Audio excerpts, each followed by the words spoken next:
ఈడెవడయ్యా వెతవ ఫుడ్కి హెడ్ మాస్టరా? అంతే కదండి వాడు తినేది. ఓ పని చేయండి, ఇన్ని రోజులు నేను జైలు తిండి తిని కాస్త నీరసించిపోయాను.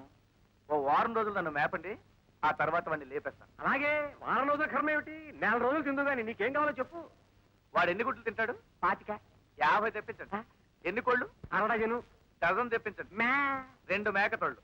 ఏమయ్యా ఈ ఫైటింగ్ పేరు చెప్పి నువ్వేమైనా మిలిటరీ హోటల్ ఓపెన్ చేస్తావా? మీకెందుకండి, వారం రోజులు నన్ను తిన్నివ్వండి, ఆ తర్వాత చూడండి. వస్తా. అయ్యా, వీడు వారం రోజులు మన సొమ్ము తిని తిని తిని తర్వాత ఫైటింగ్ చేయకుండా పారిపోతే? పంతులు, నీ అపశకునం బుద్ధి పోనిచ్చుకున్నావు కాదు. Get out. ఇదిగో పంతులు, వాడు చెప్పిన లిస్టు చూస్తే చాలా బిల్ అయ్యేట్టుంది. అంచేత పని చేద్దాం. అయ్యా, ఆ సిలోన్ రౌడీ గారిని వీడు కొట్టినట్టు తెలియకూడదు, మన మీద కేసు రాకూడదు.